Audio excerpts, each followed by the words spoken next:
ఈ మధ్యకాలంలో phone tapping విషయంలో కూడా అనేక రకాల ఆరోపణలు చేస్తున్నారు. ఇవన్నీ చీప్ ట్రిక్స్. ఇప్పుడు అందరు మీరు గమనిస్తారు. మహబూబ్నగర్ ఎమ్మెల్యే అభ్యర్థి 10 ఏళ్ల నుంచి ఎక్కడ ఉండడో తెలియదు. 20 రోజుల క్రితం మహబూబ్నగర్కి వచ్చిండు. అప్పటి వరకు 5 ఏళ్ళు 10 ఏళ్ళు ఇంటి పార్టీ అంటే ఏదో ఇంటి పార్టీ పెట్టుకున్నాడు మన తెలుసు ఆగరంబడి. తర్వాత బీజేపీలో ఉండే జస్ట్ 20 రోజుల ముందర కాంగ్రెస్ టికెట్ తీసుకుని వచ్చిండు. ఆయన మీదనంటే 5 సంవత్సరాల నుంచి ఫోన్ ట్యాపింగ్కు మనం పని చేసినామంట. ఏమైనా చిన్నపిల్లలు కూడా నవ్వుతారు. అట్లా ఉంటుందా? ఆయన ఎమ్మెల్యే అయితేనే మన కలగన్నామా? 20 రోజుల ముందర 25 రోజుల ముందర వచ్చిండు. ఆడ 2 బీజేపీ కాంగ్రెస్ ఏకమైనవి ప్లాన్ చేసుకున్నారు.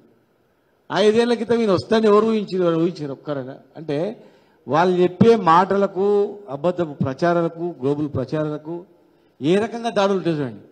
అంటే మళ్ళీ కూడా లేవద్దు, మళ్ళా రావద్దు, ఎట్లా మీద దెబ్బ మనం అభండాలు వేయాలనేటువంటి చీప్ ట్రిక్స్ అవన్నీ. దానికి ఏమైనా భయపడతాం?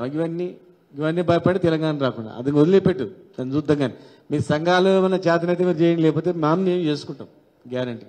మీరు ఏం చేస్తారనేది మీ కార్యాచరణ ఎక్కడో అక్కడ అవకాశం ఉంటే చేయండి. మేము మా పాదాలు మేము పడతాం. బస్తామా చూస్తాం. ఎవరెవరు పుట్టుకోసం చేస్తారు. సింపతి కాదు అక్కడ, నా మీదనే కాదు. నేనైతే నా మీద నాది నేను కొట్లాడతా, నేను చేసుకుంటా. ఇంకా కొట్లాడకుండా అనేవాళ్ళు ఇంకా చాలామంది. కనీసం వాళ్ళని మీరు రక్షించండి. అలాంటి గ్లోబల్ ప్రచారం మీరు అడ్డుకోండి. ఎందుకు ఆ ఇగోలు అన్ని కుట్రలు మనకు ఉన్నారు కదా. మీరు ఎదగారు, ఎదిగినోనే కాపాడుకోండి. ఇప్పుడు ఇందులో చాలామంది రాజకీయంగా ఎవరు అవసరం ఇష్టం లేదు. వాళ్ళకు సంఘాల గురించే పెట్టుకుంటున్నారు. రాజకీయం అవసరం లేదు అన్నప్పుడు రాజకీయంలో ఉన్న వాళ్ళనే కాపాడుకుంటే ఏమని ఉంటుంది కదా దానికి ఒక కార్యాచరణ. అరే మనం ఏం సాధించినాము, మనం ఎంతమందిని కాపాడినామని. ఇప్పుడు నేను 5 ఏళ్లలో కేసీఆర్ గారు ఇప్పుడు 31 కోట్ల రూపాయల సీఎం రిలీఫ్ ఫండ్ ఇప్పించిండు. కొన్ని లక్షల మంది బతికించిందని నాకు ఉంది అనిపిస్తుంది. నేనేం చేసిన మంత్రిగా అంటే నా జాతి ఇంతమందిని బతికించుకున్నా, ఊరిని బాగు చేసుకున్నా చెప్పుకుంటారు. మీరు కూడా అరే ఇంతమందిని కాపాడినాం, ఇంతమందిని ఇబ్బంది పెడుతుంటే మేము రక్షించినాం, ఇంతమంది దాడి చేస్తుంటే కాపాడినాం. అరే ఒక కాకి పిల్ల కింద పడితే అన్ని కాకులు వస్తాయి. ఒక కోతి కింద వాడి కాలు విరిగిపోయిన బండి గుద్ది అంటే అన్ని కోతులు పక్కపక్కలు ఉంటాయి. మనుషులో మీ జాతిలో ఉట్టి మీ జాతి గురించి కొట్లాడినందుకు ఎందుకు టార్గెట్ చేస్తారు మమ్మల్ని? అరే వీడు 15% రిజర్వేషన్ ఇచ్చే 5% మొత్తం వాళ్ళకి. రేపు 15 పోయి కాంగ్రెస్ 30 అయినరి, 30 పోయి 50 అవుతుంది. ఆర్థిక బలవాడికి చేసిరి. ఊర్లలో మొత్తం డబ్బులు ఇలా దగ్గరనే ఉంటాయి. మామూలు చేస్తారు, దాడులు చేయనీయకపోయి బాగా గట్టిగా అయిపోయి ఎవరికి ఏమైనా వీళ్ళ దగ్గరకు వచ్చింది ఈ జాతులలో. అరే మా దగ్గరకు వచ్చింది కదా ఇంతకుముందు మా కాళ్ళ కాడ కూర్చుంటుంది, చెప్పుల కాడ కూర్చుంటుంది. ఇప్పుడు అందరు మూతబట్లు అయిపోయి ఇవే ఉంటాయి. ఎదున నాయకత్వాన్ని దేవేంద్ర గౌడ్ గారు కానీ, కే కృష్ణమూర్తి కానీ, లక్ష్మణ కానీ ఇంకా చాలామంది గౌడ్లో కాకుండా మిగతా క్యాస్ట్లో ఉన్న పెద్దలు కూడా బాలగౌడ్ గౌడ్సే కాకుండా మిగతా కులాలలో బీసీ కులాలు ముద్రాజులు కావచ్చు, యాదవులు కావచ్చు, అనేక బీసీ బడుగు వర్గాలు ఉన్నటువంటి ఎదిగిన వాళ్ళని ఈజీగా ఏంటంటే ఒక ముద్ర వేసేయాలి అంతే. అది నిజమా కాదని ముద్ర వేసేస్తే ఈ పిచ్చి జాతిని నమ్ముతారు, అట్లనా అనుకుంటారు అనేది. అంటే క్యారెక్టర్ చెడగొట్టేటట్లు అసోసియేషన్ క్యారెక్టర్ని బ్యాడ్గా చిత్రీకరించే కార్యక్రమం జరుగుతుంటుంది. అన్నప్పుడు 100 సంఘాలు ఉన్నాయి బీసీ సంఘాలు. ఒక్కొక్కరు ఒక బాధ్యత ఉండాలా. 1000 మంది నాయకులు ఉన్నారు. ఒక్కొక్కరు బాధ్యత తీసుకుంటే రేపు మళ్ళీ మీకు తోడు ఉంటుంది, మీకు సపోర్టింగ్ ఉంటుంది. మీ గురించి తప్పిస్తున్నది కదా వాళ్ళకి. లేకపోతే ఏముంది, అందరిలాగా సరెండర్ అయినాం అనుకో ఏమైనా ఉంటుంది? అందరిలాగా సరెండర్ ఉంటే ఏముండదు, పంచాయతీ ఉండదు. కనుక వాళ్ళు కేసులు పెట్టినా ట్యాంపరింగ్. ఆయన 5 ఏళ్ల కింద లేడు, నెల రోజుల కింద లేడు. ఆయన 5 ఏళ్ల కింద వస్తాడని ఏమన్నా మనం ఏమన్నా బ్రహ్మంగా చెప్పిండా? నాకేమన్నా ఎవరు ఆంజనేయ చెప్పి ఆయన వస్తాడు, పలానా ఆయన వస్తా చూసుకో అని చెప్పి ఏమన్నా ఉందా? కనుక అట్లా కాదు. ఇప్పుడు కూర్చున్నాడు ఆ యువకుడు పాపం, ₹1 నాతో సాయం తీసుకోలేదు. చెప్తున్నా, ఒక సాయం కూడా అడగలేదు, ఎప్పుడు కూడా అడగలేదు. కానీ నిరంతరం ఈ బడుగు బలహీన వర్గాల గురించి తిరుగుతుంటాడు, చేస్తుంటాడు. ఎవరికేమైనా అయితే అడుగుతుంటాడు, చేస్తుంటాడు. ఇప్పుడు కూడా ఆయనకి ఎవరు చెప్పలే, ఏదో తెలుసుకొని వాట్సాప్ చూసి వచ్చినట్టు ఆయన చెప్తున్నా. సొంతంగా వ్యాపారం చేసుకుంటాడు, సొంతంగా చేస్తాడు, నిజాయితీగా నమ్మిన వాళ్లకు ఆశించకుండా చేస్తుంటాడు.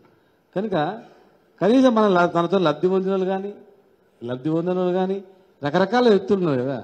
ఉన్నప్పుడు అరే నా సంఘం పలానా ఊర్లో పలానా కరీంనగర్లో పలానా ఆదిలాబాద్లోనో ఇంకెక్కడ పలానా ఊర్లోనో ఒక ఎంపీపీనో ఒక జెడ్పీటీసీనో ఒక సర్పంచ్నో ఒక నాయకుడినో లేకపోతే ఒక వైన్ షాప్ అయినో ఒక కల్మాలో అయినా ఒక కల్మాలో దాడులు జరుగుతున్నాయి పాపం వాళ్ళకనే ఏం చేస్తాం కనీసం వృత్తికనే చేయండి పని వృత్తి మీద దాడులు జరుగుతున్నప్పుడు ఏదో చిత్రీకరించి బ్యాడ్గా చిత్రీకరించి అణచివేస్తున్నప్పుడు కానుకనే చేయండి చేస్తే ఒక కార్యాచరణ అనేది ఉంటే ఆ సంఘానికి ఆ నాయకత్వానికి ఒక సార్థకత అనేది ఉంటుంది కనుక దాని మీద పెట్టండి మీలోనే ఉంది శక్తి మీరు అనుకోవాలి కానీ ఏదైనా చేయగలుగుతారు అనుకుంటే అనుకోని ఏం కాదు ఇప్పుడు సగల సంఘం ఉంది 2 సంఘాలు ఉండే 2 ఏళ్ళు కొట్లాడుకున్నారు మా ఆఫీస్లోనే కాంప్రమైజ్ చేసిన చేసి అరే నాయన చేయను పాపం శేఖర్ సాగరే ల్యాండు భూమి అన్ని కొట్టేసి పరిష్కరించి ఇచ్చినాం చివరి వరకు వచ్చేవరకే సంఘానికి పరిమితమైన ట్రస్టీ వెళ్ళిపోయారు అయినా కూడా పోనీ ఎవరో మామూలుగా నడుపుతున్నారు కాబట్టి ఇచ్చారు కనుక అట్లా ఎవరెవరు త్యాగం ఉండాల ముఖ్యంగా ఈ మన సంఘాలు 50 ఉన్నాయి మరిగా 50 సంఘాలు ఒక్కొక్కరు ఒక పని కట్టుకుంటే ఒక్కొక్కరు ఒక పని మనం నిర్ణయించుకుని అన్ని చేయగలుగుతాం ఉన్న 10 కాదు 5 మంది కానీ ఒక 5 కానీ చేయగలుగుతారు కదా 5 100 మంది అయితే ఉన్నారు కదా ఇంకా 100 మంది చాలు 100 మంది చాలు వేదిక మీద ఉన్నారు చాలా మందికి వైన్ షాప్ల రిజర్వేషన్స్ వచ్చినాయి కళ్ళు మనలు వచ్చినాయి ప్లస్ రాకపోయినా వచ్చిన వాళ్ళు మళ్ళీ 10 మంది బతికిస్తున్నారు వారి షాపులు పెట్టుకున్నారు అందులో పనిచేసే వాళ్ళు 1000 మంది బతికించుకుంటున్నారు వైన్ షాపులు వచ్చినాయి మంచి చెడు 10 కార్యక్రమానికి సహాయపడుతున్నారు గొర్రె వలిస్తే గొల్లాయనకు లాభం అన్నట్లు మంచిగా అయిన వాళ్ళు చేస్తున్నారు పైసలు సాయం చేసే పైసలు చేస్తారు ధైర్యం ఉన్న వాళ్ళు ధైర్యం పని చేయండి మాట్లాడున్నారు మాటలతో చేయండి ఫోన్లు అందరికి ఫోన్లు ఉన్నాయి సోషల్ మీడియా ద్వారా సమాధానం చెప్పండి అరే బద్మాష్ ఎక్కడ ఏం పెట్టినవారు ఆ పోస్ట్ నువ్వు అని అడగండి కంప్లైంట్ ఇచ్చినప్పుడు నా కాన్షియస్లో అయితే నవ్వుకుంటున్నారు అరే ఈయన 5 ఏళ్ల కింద ఎవరికి తెలియదు ఎక్కడ ఉన్నాడో తెలియదు ఈయన మీద 5 ఏళ్ళ నుంచి ఫోన్ ట్యాంపరింగ్ మేము చెప్తే చేస్తారా ఇప్పుడు బయట పడుతుంది కదా గవర్నమెంట్ పోలీసు వాళ్ళు మొత్తం వాళ్ళే చెప్తారు కదా డిపార్ట్మెంట్ వాళ్ళే నిజంగా అట్లా మేము చేయించింది ఉంటే నిజంగా చేస్తే వాళ్ళే లిస్టు పెడతారు కదా అప్పుడన్నా తెలుస్తుంది కదా నా చెల్లి ఉంది పాపం నేను ఆ కొనగంటి పల్లెలు ఉన్నా అన్ని ఊర్లు తిరుగుకుంటే ఎందుకు వచ్చినావు అమ్మ పోనీ ఎవరు గుర్తుపట్టరు కదా ఇక్కడ నేను చూసి ఓటు వేయరు ఎవరు కదా నువ్వు ఎందుకు తిప్పలు పడుతావు ఎండలవాటు కాని పంపించిన లేదన్నా నేను చూద్దామని వచ్చినా అని చెప్పి ఎలక్షన్లు వచ్చింది ఇల్లు తిరిగింది 20-50 ఇండ్లు పోయి అడుక్కొని కడప మొక్కి అన్న కోటేయని చెప్పిపోయింది అట్లా ఏదో ఒక సాయం చిన్నదో చిత్కనో మాటలతో కాకుండా చేతులతో సాయం చేయడానికి ప్లాన్ చేస్తే లేకపోతే గిట్లనే అవుతుంది చాలామంది మహానాయకులు ఇలా కనిపిస్తలేరంటే ఏం తెలుసా అది పెద్ద కుట్ర ఏమని అర్థం కాదు వానికి కుట్ర చేసినాం అర్థం జనంకి అర్థం కాదు ఇలా దేవేంద్ర గౌడ్ గారు కనపడతలేడు ఎట్లా అంటే కుట్ర అది దేవేంద్ర గౌడ్ వచ్చి మంచోని చెప్పుకోలేను కదా ఆయన మీద మనోళ్ళతోనే మాట్లాడిపించింది ఒకటి కొంత ఉండొచ్చు తప్ప అనుకో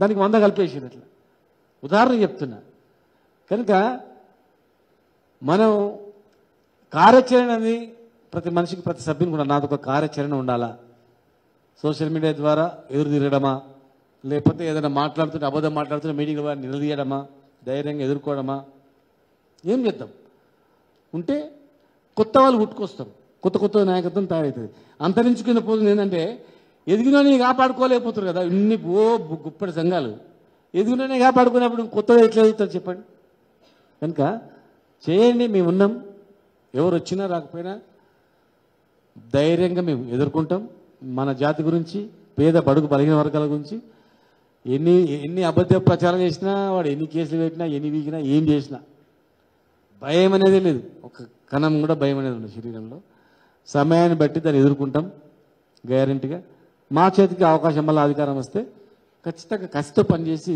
ఈ జాతులను ఖచ్చితంగా కాపాడుకుంటాం అన్నగారి ధన్యవాదాలు.